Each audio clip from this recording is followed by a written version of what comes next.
Hey everybody, this is a quick After Effects tutorial talking about how to bring in stop motion footage or time-lapse footage into your video sequence. So here in After Effects, first thing we need to do is go to File, Import, File. And in this case, we can locate a folder that has a sequence of images. That's what we want to have.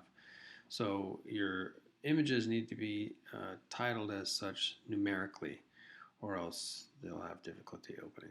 And all you need to do is grab the first one or one of them along the sequence, click open, and that will pop in an image sequence right here. Now, one thing to notice is that when when you bring in the footage, it'll tell you the frame rate right here and then how long it is right there. So what we can do is, I don't want it to be 30 frames per second because that's going to be really, really fast. And typically in stop animation, you can lower the frame rate down to anywhere from 12 to 15 is probably good. So what you do is go down here. This little icon on the left is the interpret footage icon. If you click that, you can go to frame rate and change it. And here I'm just going to change it to 15, hit OK. And that is going to change the frame rate here, 15, and notice that it went from 1.5 seconds to 3.2 seconds, so it's twice as long now. Now the next step to make this work in our timeline is to take this image sequence and drag it down to this little icon, composition icon.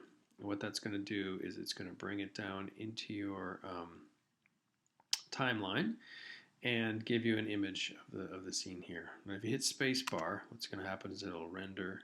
The green line is it rendering, and then it'll just play and continue. So this is a quick image of a skull that's just I moved around a bunch of times on the desk and let it, operate in the scene.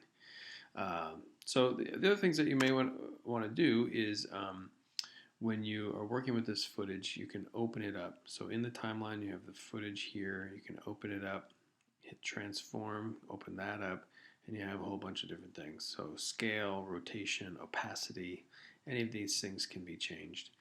Another thing that may be helpful to you is when you're editing, you can split a clip. So if I'm in the timeline here and I go up to edit and down to split layer, if I do that, it's going to split where my cursor was.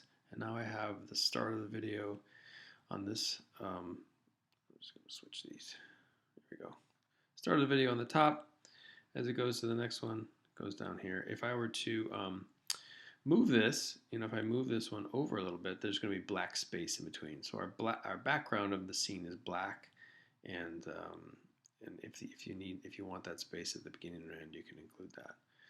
So the other thing that is important is if you're going to be adding more footage along this timeline, you need to change the time of the composition.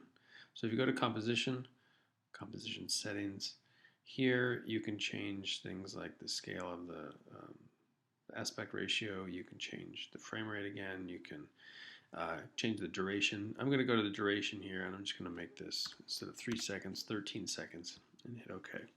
When we do that, it's not going to look like anything happens. But down here, this is a little zoom out level, and you can move it to the left, and you can see that we've suddenly added a whole bunch more time to our scene. So if I play this and render it, it's going to go up, move out, and then it's going to fade to black because all the rest of this in here is all black at the moment. Another thing that might be helpful for you is you can cut and paste. So if I copy this, paste it, now I have two sequences that are the same. If you can highlight them both by hitting Shift. If you take the top one and drag it, and you hit the Shift key, it'll snap to the end of the scene. So now this would be, like a loop. So it's going to render this one and then go to the next one, etc. So this is a way that you can, add more sequences. Essentially, what the idea is you're creating this almost like a staircase. So any layer that's on top is going to play first. Any layer beneath is not going to be played unless it's covered by the next. So, or uncovered by the next rather, to reveal it. This is your work plane right here. So if you take this guy and move it all the way over to the end, if you hit Shift and Snap, then instead of fading to going to black again, it's just going to loop back to the beginning. So hit play with the space bar, it's just going to go back to the beginning of your sequence.